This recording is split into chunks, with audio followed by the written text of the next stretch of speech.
Assalamualaikum teman-teman, selamat berjumpa lagi dengan saya Abdurrahman dan masih tetap di channel Abdurrahman ya. Dan masih tetap juga mengupas tentang seputaran gangguan asam lambung dan asam psikosomatis. Nah, di session kali ini saya akan kembali menjawab pertanyaan-pertanyaan yang ada di dalam kolom komentar teman-teman ya.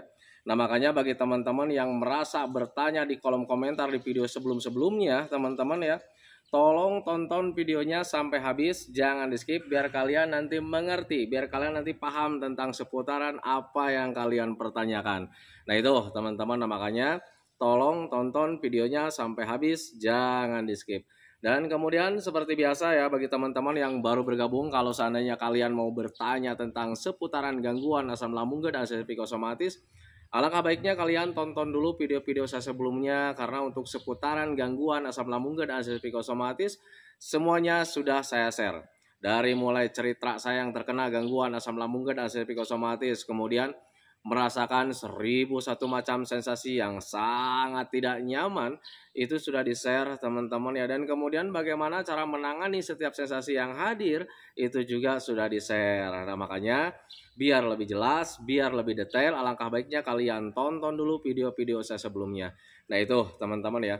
Dan kemudian bagi teman-teman yang baru bergabung juga, seperti biasa juga, kalau seandainya kalian belum subscribe channelnya, mohon videonya itu di-subscribe dulu karena untuk subscribe itu tidak memerlukan biaya, tidak memerlukan pendaftaran. Jadi subscribe itu adalah hal yang sangat mudah sekali bagi teman-teman lakukan ya. Jadi teman-teman itu cukup memijit saja tulisan subscribe biar kenapa? Jujur ya, biar videonya itu cepat berkembang dengan baik. Dan kalau seandainya videonya itu berkembang dengan baik, sudah barang tentu itu akan menambah semangat tersendiri buat saya untuk terus nge-share tentang seputaran gangguan asam lambung dan asam psikosomatis ini terhadap kalian. Kemudian yang lebih penting dan yang lebih utamanya, tekan juga tombol lonceng sama tombol like-nya ya, biar kalian itu dapat notifikasi atau pemberitahuan video saya yang terbaru. Karena saya itu akan terus nge-share tentang seputaran gangguan asam lambung dan asam psikosomatis ini terhadap kalian, dengan tujuan semoga saja videonya itu menjadi wasilah atau jalan keluar bagi kalian yang sedang mengalami gangguan asam lambung dan asam psikosomatis hingga membaik ya, apalagi sampai sembuh total. Amin ya robbal alamin. Ya minimal hanya memberikan motivasi saja, atau lebih minimalnya lagi hanya sekedar menemani kalian yang sekarang sedang merasakan tidak nyamannya dari gangguan asam lambung dan asam psikosomatis. Nah itu teman-teman ya. Nah kembali lagi ke topik utama teman-teman ya.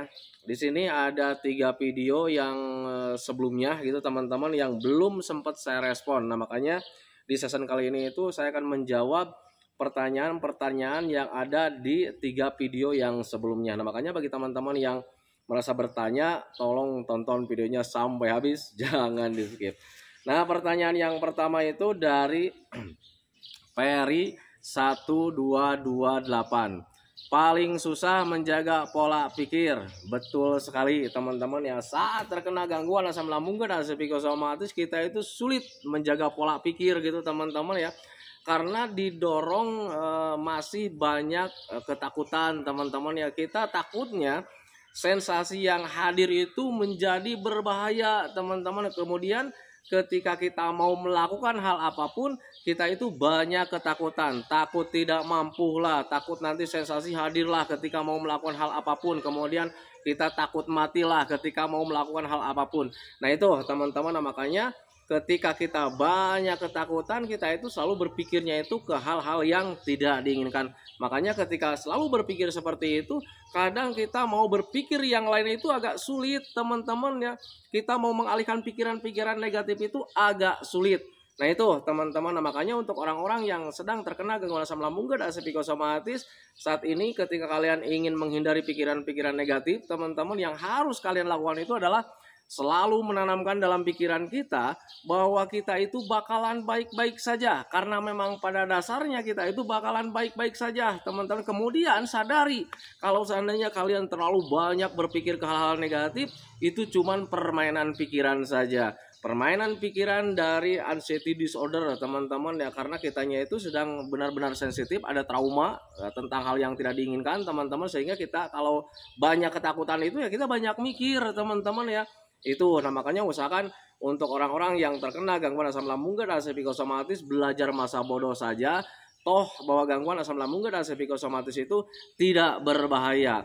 Tanamkan dalam pikiran kalian bahwa kalian itu bakalan baik-baik saja, karena memang pada dasarnya kalian itu bakalan baik-baik saja, teman-teman ya.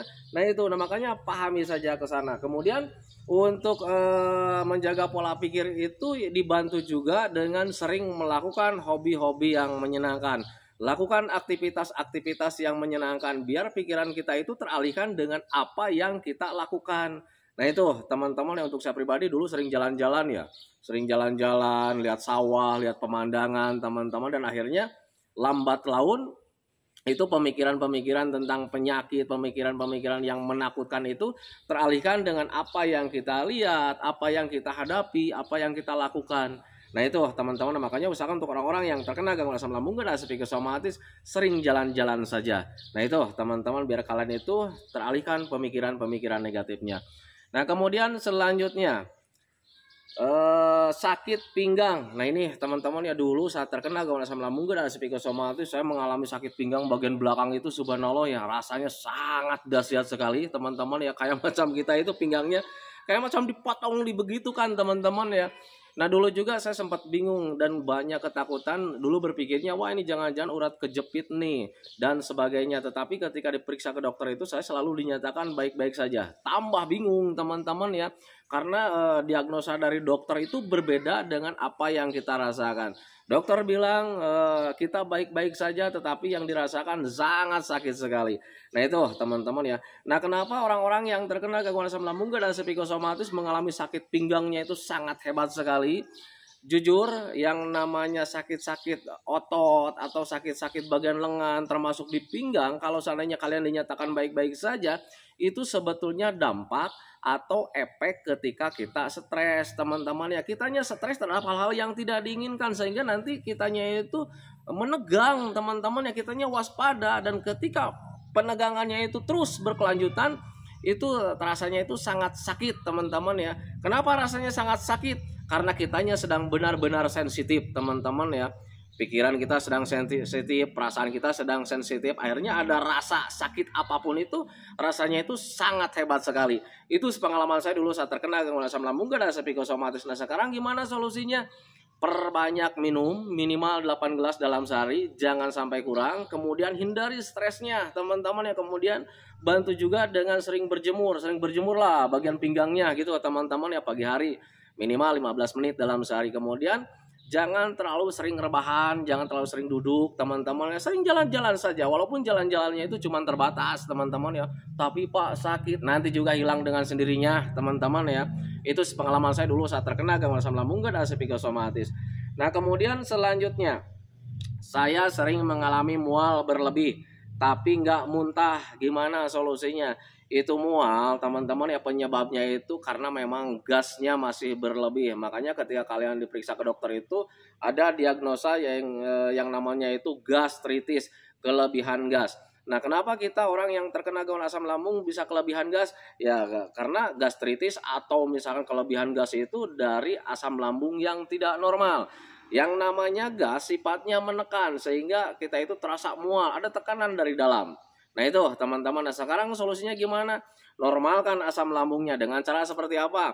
Menjaga jenis makanannya, jangan sampai kalian itu mengkonsumsi makanan-makanan yang bisa memicu asam lambung kita itu tidak normal kembali. Itu yang pertama. Kemudian yang keduanya, perbanyak minum, minimal 8 gelas dalam sehari, jangan sampai kurang, karena air mineral itu, air putih itu bisa membantu menetralisir atau bisa menetralkan asam lambung kita teman-teman ya. Contoh kecil, asam lambung itu sifatnya asam teman-teman ya. Kalau seandainya kalian beli asam cuka gitu teman-teman ya, contoh ini ya, kalian campur dengan air hangat gitu teman-teman ya, itu nilai keasamannya itu berkurang. Nah itu salah satu contohnya. Nah makanya untuk orang-orang yang terkena gangguan asam lambung dan psikosomatis harus sering minum minimal 8 gelas dalam sehari, jangan sampai kurang. Tujuannya untuk membantu menetralkan asam lambung kita yang bertambah keasamannya.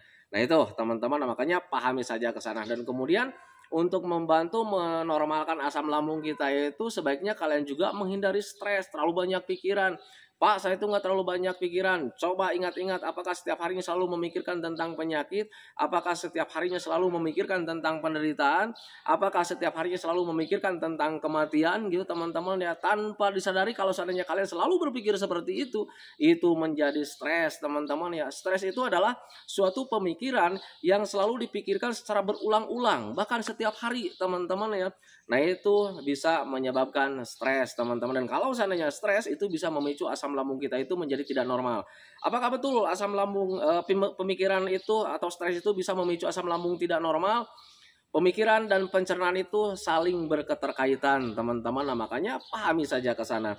Jadi untuk orang-orang yang terkena gangguan asam lambung dan psikosomatis, ketika sekarang kalian sering merasa mual gitu teman-teman ya, itu usahakan kalian perbanyak minumnya, minimal 8 gelas dalam sehari, jangan sampai kurang. Kemudian jaga jenis makanannya, jangan sampai kalian mengkonsumsi makanan-makanan yang bisa memicu asam lambung kalian tidak normal kembali. Kemudian hindari stresnya juga, belajar masa bodoh saja gitu teman-teman. Yang penting usahakan selalu mengupayakan ya gimana caranya supaya hati dan pikiran kita itu tetap senang. Nah kemudian bantu juga dengan sering berjemur, terutama bagian perut dan bagian belakang. Cuman untuk orang yang terkena gangguan asam, ketika kalian berjemur, hindari bagian kepala ikut terjemur gitu teman-teman ya. Kenapa bisa seperti itu? Ya karena orang yang terkena asam itu sensitifnya itu masih besar, sensitif badan, sensitif perasaan teman-teman ya. Jadi ketika kalian berjemur kemudian bagian kepala ikut terjemur, itu orang asam biasanya mudah pusing, dan kalau seandainya pikirannya masih sensitif, nanti kalian cemas hadir lagi, wah kenapa lagi nih pusing nih, jangan-jangan gue mau pingsan, jangan-jangan gue mau mati. Nah itu teman-teman, nah, makanya pahami saja ke sana, hindari bagian kepala ikut terjemur dengan jangka waktu yang lama. Nah itu teman-teman ya. Nah kemudian selanjutnya, mata saya selalu buram Pak, melihat apapun tidak jelas, sangat tidak nyaman sekali, gimana solusinya? Mata buram itu biasanya yang pertama teman-teman ya, mungkin kebutuhan untuk matanya itu tidak terpenuhi setiap harinya, vitaminnya nggak ada, gizinya nggak ada. Wajar sebetulnya kalau seandainya pencernaan kalian itu sedang tidak normal teman-teman. Jadi ketika kalian mengkonsumsi makanan apapun, nilai kebaikan dari makanan tersebut itu tidak terserap sempurna oleh tubuh kita. Alhasil ya semua organ tubuh kita itu kekurangan vitamin, kekurangan gizi teman-teman, sehingga aktivitasnya itu ya kurang sempurna. Nah wajarnya ke sana. Kemudian yang kedua, bisa karena efek stres teman-teman. Jadi ketika kalian stres, terlalu banyak pikiran, nanti energi yang sudah ada itu terkuras kembali. Sudah pasti nanti kebutuhan untuk matanya juga terkuras kembali ya teman-teman ya. Kemudian yang ketiganya, biasanya kalian itu jarang memandang ke arah jauh teman-teman ya, karena jujur orang yang terkena asam itu paling nyaman itu di rumah teman-teman ya, duduk-duduk manis, akhirnya pandangannya itu cuma mentok di tembok, di gordeng, di TV, di HP teman-teman ya. Nah makanya usahakan untuk orang-orang yang terkena gangguan asam lambung dan psikosomatis, latih juga pandangan kalian, sering jalan-jalan saja, sering memandang ke arah jauh teman-teman ya, biar kalian itu nanti pandangannya itu mulai fokus lagi. Kemudian hindari HP teman-teman. HP itu biasanya faktor terbesar mengganggu penglihatan kalian teman-teman. Jadi ketika kalian nonton HP nih, biasanya orang aslam nonton HP-nya kan suka kelamaan ya, dari pagi, siang, sore, bahkan mau tidur aja kita nonton HP gitu teman-teman, sehingga ketika beres nonton HP kita lihat keluar itu agak buram. Itu pengalaman saya dulu saat terkena gangguan asam lambung dan psikosomatis. Nah makanya usahakan untuk orang-orang yang terkena gangguan asam lambung dan psikosomatis, ketika pandangan kalian kurang nyaman teman-teman, yang pertama gimana caranya supaya kebutuhan untuk tubuhnya itu terpenuhi setiap harinya gitu teman-teman, biar organ tubuh kita itu bisa bekerja dengan maksimal. Kemudian yang keduanya, hindari terlalu sering berdiam diri di rumah. Usahakan kalian sering jalan-jalan saja. Kemudian yang ketiganya, jangan terlalu sering nonton HP, TV, laptop teman-teman ya, karena itu bisa mempengaruhi pandangan kalian juga gitu teman-teman ya. Kemudian yang paling penting, usahakan kalian minumnya minimal 8 gelas dalam sehari. Jangan sampai kurang, karena air mineral itu sangat penting sekali untuk proses pemulihan dari gangguan apapun. Nah itu teman-teman, makanya pahami saja ke sana. Nah kemudian selanjutnya, sudah 7 bulan saya mengalami asam lambung yang sangat tidak nyaman, banyak ketakutan dan selalu was-was, mohon bimbingannya.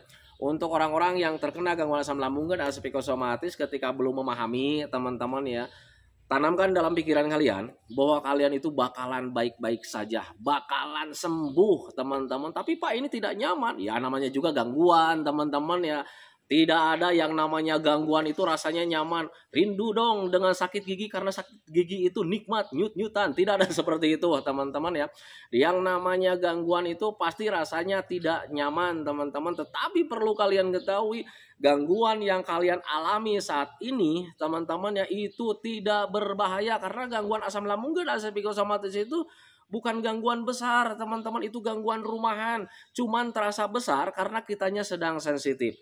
Nah itu teman-teman, nah makanya usahakan untuk orang-orang yang terkena gangguan asam lambung dan asam psikosomatis, belajar masa bodoh saja. Tanamkan dalam pikiran kalian bahwa kalian itu bakalan baik-baik saja. Kalian bakalan sembuh lagi teman-teman ya. Yang harus kalian lakukan saat ini adalah menjaga 3P-nya. Konsisten menjaga 3P-nya. Pola makannya tetap dijaga dari mulai jenis makanan sampai jam makannya itu dijaga teman-teman ya. Kemudian usahakan jaga juga pola hidup sehatnya teman-teman ya. Usahakan kalian hiduplah kayak macam orang-orang sehat. Olahraganya cukup, tidur malamnya cukup gitu teman-teman ya. Kemudian yang ketiganya jaga pola pikir teman-teman. Jangan sampai kalian itu selalu mengait-ngaitkan tentang kematian teman-teman ya. Karena jujur orang yang aslam itu selalu mengait-ngaitkan tentang kematian teman-teman ya. Pahami apa yang terjadi biar kalian itu tidak mengalami ketakutan, biar tidak membayang-bayangkan ke hal-hal yang berbahaya teman-teman ya. Sedang kembung, oh banyak gasnya dari asam lambung tidak normal, ya sudah gitu. Nah keluarkan gasnya dengan cara seperti apa? Sering minum biar terpicu sendawanya. Nah itu teman-teman, nah, makanya usahakan pahami apa yang terjadi biar kalian itu tidak selalu kepikiran tentang hal-hal yang berbahaya. Nah kemudian usahakan ketika kalian sudah menjaga 3P-nya, usahakan kalian juga minum minimal 8 gelas dalam sehari, jangan sampai kurang, karena air mineral itu 100% sangat bagus sekali untuk proses pemulihan dari gangguan asam lambung dan asam psikosomatis. Nah itu teman-teman, kemudian selebihnya kalian selalu mengupayakan gimana caranya supaya hati dan pikiran kita itu tetap senang, karena rasa bahagia itu adalah obat segalanya. Nah itu teman-teman, makanya usahakan untuk orang-orang yang terkena gangguan asam lambung dan asam psikosomatis, ketika kalian ingin cepat membaik, usahakan jaga 3P-nya. Pola makannya tetap dijaga, pola hidupnya tetap dijaga, pola pikirnya tetap dijaga, kemudian minumnya minimal 8 gelas dalam sehari, jangan sampai kurang. Kemudian selalu mengupayakan gimana caranya supaya hati dan pikiran kita itu tetap senang. Dan kalau seandainya kalian sudah melakukan hal seperti itu, kalian konsisten jalaninya. Kalau seandainya kalian konsisten menjalani hal tersebut, teman-teman ya, gangguan asam lambung dan asam psikosomatis itu bakalan cepat terlewati, kalian bakalan cepat sembuhnya. Nah itu teman-teman, makanya pahami saja ke sana. Nah kemudian selanjutnya, setiap melakukan hobi yang dulu saya senangi, sekarang tidak ada rasa senang. Setiap hari merasa tidak senang dan tidak tenang. Saya ingin bahagia lagi Pak, saya ingin tenang lagi Pak, gimana solusinya? Nah ini sama ya untuk orang-orang yang terkena gangguan asam lambung dan asam psikosomatis, merasa tidak senang itu ya karena jujur ya, untuk orang yang aslam itu biasanya ketika melakukan hobi yang menyenangkan, tangan mungkin kita melakukan hobi gitu teman-teman ya, mata kita melakukan hobi gitu teman-teman ya, tetapi pikiran itu selalu teringat dengan yang namanya penyakit, selalu berpikir gue sedang menderita nih. Sudah pasti nanti ketika pikiran dan perbuatan itu terbagi teman-teman ya, itu tidak akan menjadi apa ya, menjadi kesenangan teman-teman ya, tidak akan menjadi kesenangan. Yang membuat kesenangan itu ketika kalian melakukan hobi yang menyenangkan, pikiran kalian juga fokus ke arah sana, baru di situ terasa sangat menyenangkannya. Tetapi sialnya nih, untuk orang-orang yang terkena aslam sulit melakukan hal seperti itu teman-teman ya. Jujur sepengalaman saya seperti itu. Walaupun kita nonton komedi saja di TV misalkan, banyak dulu itu komedi-komedi yang sangat menyenangkan, mata mungkin kita melihat ke TV teman-teman ya, pendengaran mungkin fokus di suara audio TV gitu teman-teman ya, tetapi pikirannya selalu berpikir tentang gua sedang menderita lah, gua sedang sakit nih, jangan-jangan gua umurnya udah nggak panjang. Nah itu teman-teman, sehingga ya kadang kita itu suka bikin aneh ya, keluarga nonton TV komedi misalnya seperti itu, mereka tertawa-tertawa, gua cuman duduk nyantai begini, lihat kanan kiri. Nah itu teman-teman, itu pengalaman saya dulu saat terkena gangguan asam lambung dan psikosomatis. Nah sekarang solusinya gimana? Untuk orang-orang yang terkena gangguan asam lambung dan psikosomatis, semuanya butuh pelatihan dan butuh pembiasaan teman-teman ya. Ketika kalian sekarang melakukan hobi yang menyenangkan kemudian tidak ada rasa senang-senangnya, nggak apa-apa teman-teman ya, lakukan terus kesenangannya, lakukan terus hobi-hobinya teman-teman ya. Nanti juga pikiran kalian bakalan fokus ke arah sana, mulai di situ kalian mulai menyenangi teman-teman, dan ketika kalian menyenangi ada rasa bahagia, nanti timbul rencana-rencana teman-teman ya, rencana-rencana melakukan hobi yang lainnya. Nah di situ baru ada perbaikan teman-teman, yang minimal ya kalian itu ya tidak berpikir tentang penyakit, dan kalau seandainya tidak berpikir ke hal-hal negatif teman-teman ya, di situ awal-awal proses pemulihan dari gangguan asam lambung dan psikosomatis kalian nanti mulai ada rasa senang, ada rasa bahagia teman-teman, dan ketika bahagia kalian senang, kalian lupa dengan yang namanya penyakit, kalian bakalan sembuh. Nah itu teman-teman, itu pengalaman saya dulu saat terkena gangguan asam lambung dan psikosomatis. Lakukan terus aktivitasnya, jangan mudah menyerah teman-teman ya. Apapun yang terjadi, lakukan aktivitasnya. Nah kemudian selanjutnya, keluarga dan orang-orang sekitar tidak mempercayai kalau saya sedang sakit. Saya merasa sedih dan dianggap aneh. Nah itu teman-teman ya, orang-orang yang terkena gangguan asam lambung dan psikosomatis, kadang orang-orang sekitar itu tidak mempercayai kita kalau seandainya kita sedang sakit. Bahkan ketika kita disuruh kemudian kita tidak mau melakukannya, kadang kita itu dianggap lebay, itu yang pertama. Kemudian dianggapnya itu kita itu apa ya, malas teman-teman ya. Jadi mereka itu kadang mencemoohkan kita teman-teman ya. Mereka tidak tahu apa yang sedang berperang dalam perasaan kita teman-teman ya, karena mereka itu tidak mengalaminya teman-teman ya. Orang yang paling mengerti terhadap gangguan ini adalah orang yang mengalaminya teman-teman ya. Dan ketika orang mengalami ini teman-teman, gangguan ini, kita jelaskan seedan apapun terhadap orang yang belum mengalami, mereka tidak akan percaya dan mereka itu tidak akan memahami teman-teman ya. Karena kejadian-kejadian atau yang sekarang kita rasakan itu mereka itu tidak mengalaminya teman-teman, sehingga mereka itu tidak paham kalau seandainya kita ceritakan. Nah sekarang solusinya gimana Pak kalau seandainya saya dianggap malas, kemudian dianggapnya itu kita pura-pura belajar masa bodoh saja teman-teman ya. Kita jangan terlalu memikirkan tentang penilaian orang teman-teman ya. Toh nanti juga kalau seandainya kita sudah sembuh, kita juga bisa membuktikan terhadap orang-orang sekitar bahwa sekarang itu kita mampu melakukan hal apapun. Nah itu teman-teman, jadi untuk saat ini biar kitanya terhindar dari stres, saat ini biar kitanya itu tidak terlalu banyak pikiran masa bodoh dengan penilaian orang teman-teman ya, masa bodoh saja. Toh mereka itu tidak mengerti tentang keadaan kita teman-teman. Semakin kita ingin ngejelasin sama mereka, justru nanti itu kan menjadi beban pikiran kita teman-teman. Nah, makanya usahakan untuk orang-orang yang terkena gangguan asam yang saat ini adalah fokus saja di 3P-nya teman-teman ya. Selebihnya apa yang membuat kita senang, apa yang membuat kita bahagia, lakukan saja. Tapi Pak, saya sering dimarahin sama orang lain. Nggak apa-apa, bodo amat gitu teman-teman. Yang penting kita itu bersenang-senang. Makanya saya selalu bilang di video-video sebelumnya juga, saya selalu bilang orang yang terkena asam itu sangat butuh sekali egois teman-teman ya. Kalau seandainya kita mau melakukan ya lakukan, kalau seandainya kita tidak mau melakukan, orang lain nyuruh juga ya udah jangan dilakukan teman-teman ya. Orang mau marah segimanapun masa bodoh teman-teman ya, karena mereka tidak tahu apa yang sedang terjadi, apa yang kita rasakan. Nah itu teman-teman, makanya usaha untuk orang-orang yang terkena asam itu butuh egois yang sangat besar. Nah itu teman-teman, makanya pahami saja ke sana. Nah kemudian selanjutnya, barusan dari siapa ini? Keluarga dan orang sekitar tidak mempercayai, itu udah ya.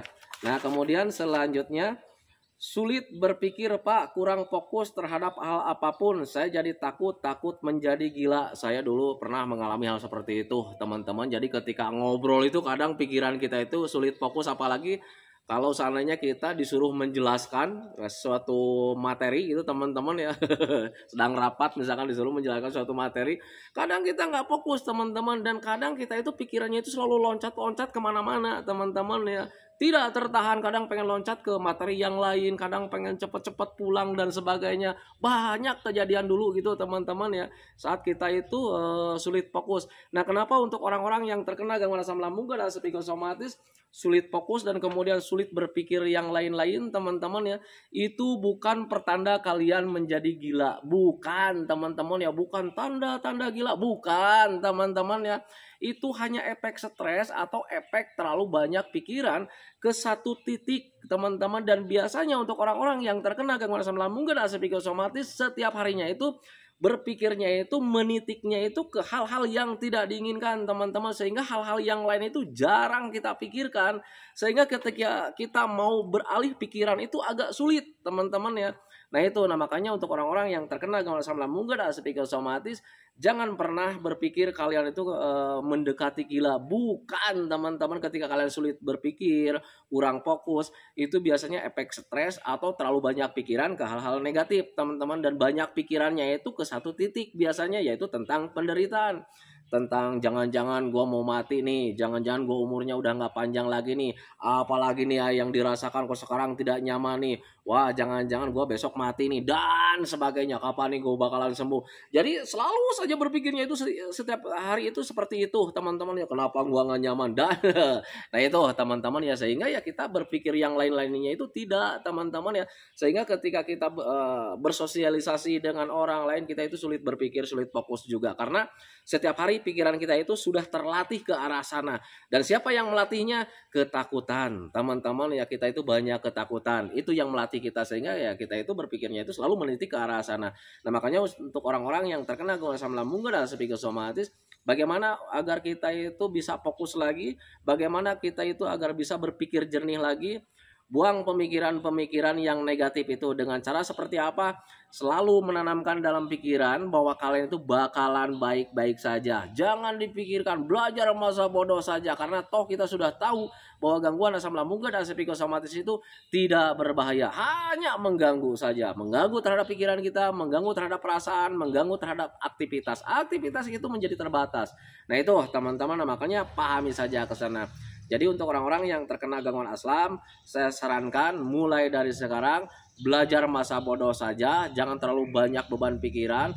Usahakan kalian selalu mengupayakan gimana caranya supaya hati dan pikiran kita itu tetap senang. Kalau seandainya ada rasa bahagia, semuanya terlatih kembali teman-teman ya, semuanya menjadi normal kembali. Nah itu teman-teman, makanya pahami saja ke sana. Satu lagi teman-teman ya, karena sekarang sudah 26 menit lebih nih. Satu lagi itu pertanyaannya dari siapa ini, nggak ditulis namanya teman-teman ya. Apakah Bapak konsumsi vitamin? Vitamin apa yang Bapak konsumsi? Untuk saya pribadi dulu teman-teman ya, vitaminnya itu kalau vitamin itu bukan obat teman-teman. Jadi vitamin itu adalah suplemen teman-teman. Beda kalau obat itu ya, saya kurang paham ya tentang obat menjelaskannya. Tetapi kalau vitamin itu adalah suplemen, membantu untuk kita itu tambah fit. Nah itu teman-teman ya. Untuk saya pribadi dulu vitamin yang saya konsumsi adalah vitamin B kompleks teman-teman. Ini saya nggak di endorse teman-teman, tetapi ini memang pengalaman saya. Dan kalian kalau mau mencontoh silakan, kalau tidak juga tidak apa-apa teman-teman ya. Vitamin yang saya konsumsi dulu vitamin B kompleks merek Neorodek. Kenapa saya konsumsi merek Neorodek? Karena itu adalah vitamin yang paling murah teman-teman. Dan dulu juga saya sama dokter itu ketika diberikan vitamin itu vitamin merek Neorodek teman-teman. Walaupun di awal-awal saya tidak tahu itu vitamin mereknya Neorodek teman-teman, karena ya sudah dibungkus sama plastik ya.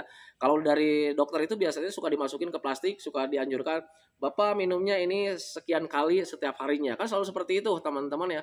Nah karena dulu itu saya tidak ke dokter lagi teman-teman ya, karena mulai merasa bosan, mulai merasa mulai merasa jenuh dengan obat-obatan. Tetapi karena memang tahu itu adalah vitamin, akhirnya saya pergi ke apotek teman-teman ya dulu itu, karena mau habis vitaminnya. Saya tanya, ini vitamin apa, saya bilang gitu, yang bagus seperti ini kayak macam apa gitu teman-teman ya. Saya bertanya ke apotek, dan dulu di apotek itu oh ini mah kayaknya sepertinya Neorodek nih Pak, katanya seperti itu. Berapa harganya? Ternyata itu murah teman-teman ya. Dan kemudian ketika saya mendengarkan itu murah, jujur itu perasaan saya itu kurang percaya diri nih. Wah murah, saya bilang gitu ya. Kalau seandainya vitamin yang bagus gitu, yang pasti yang lebih mahal teman-teman ya. Nah makanya saya tanyakan juga yang mahalnya. Dan kemudian para apoteker itu ya memberikan vitamin-vitamin yang mahal. Kemudian ketika saya tanya yang mahal itu, subhanallah ya harganya sangat besar sekali teman-teman. Dan kemudian waktu dulu itu perekonomian saya terganggu. Tetapi dulu ketika saya baca, itu kandungan-kandungannya hampir sama teman-teman ya, kandungan-kandungan dalam vitamin tersebut itu hampir sama. Nah, makanya udahlah saya bilang yang murah saja itu vitamin B kompleks, mereknya itu Nerodek, teman-teman. Tetapi kalau seandainya kalian, "Pak, saya itu pengennya vitaminnya yang ini," misal seperti itu yang mahal, ya kalian boleh-boleh saja, teman-teman, karena vitamin itu bukan obat melainkan suplemen. Nah, itu teman-teman, makanya pahami saja ke sana. Dan kemudian saya konsumsi vitamin itu nggak lama, teman-teman, selang beberapa bulan lah, 1 bulan 2 bulan, nggak nyampe 3 bulan kayaknya, teman-teman ya. Kenapa bisa seperti itu ya? Karena terlupakan karena saya sering melakukan aktivitas yang menyenangkan, kemudian saya melakukan hobi-hobi yang menyenangkan, kemudian ketika waktu itu ya kadang lupa juga konsumsi vitamin, teman-teman, akhirnya tetapi tidak apa-apa. Nah, akhirnya karena lupa akhirnya mulai di situ berhenti. Nah, itu teman-teman, jadi berhenti saya konsumsi vitamin itu tidak direncanakan, teman-teman ya, mengalir begitu apa adanya. Nah, itu teman-teman ya. Nah, itu teman-teman ya videonya tentang seputaran jawaban-jawaban ya yang ada di kolom komentar, teman-teman. Semoga saja jawaban-jawabannya itu bisa membantu kalian, semoga jawaban-jawabannya itu bisa mencerahkan kalian, ya minimal hanya sekedar menemani kalian lah yang sekarang sedang merasakan tidak nyamannya dari gangguan asam lambung dan asam psikosomatis. Nah, itu teman-teman ya. Nah, sebelum saya akhiri videonya, saya selalu seperti biasa selalu mendoakan sama teman-teman itu, semoga saja teman-teman itu cepat sehat lagi, cepat sembuh lagi, cepat kembali lagi keadaan kalian yang dulu, baik semangatnya, moodnya, tertawanya, pokoknya kehidupan kalian yang berwarna itu semoga saja cepat kembali lagi, karena memang saya yakin 100% bahwa keadaan kalian yang dulu itu sangat dirindukan sekali. Nah, itu teman-teman ya. Kemudian doakan saya juga teman-teman ya, agar saya itu tetap sehat, tetap kuat, tetap ceria, agar masih bisa tetap menemani kalian. Nah, itu teman-teman ya. Santikan videonya teman-teman ya. Assalamualaikum warahmatullahi wabarakatuh.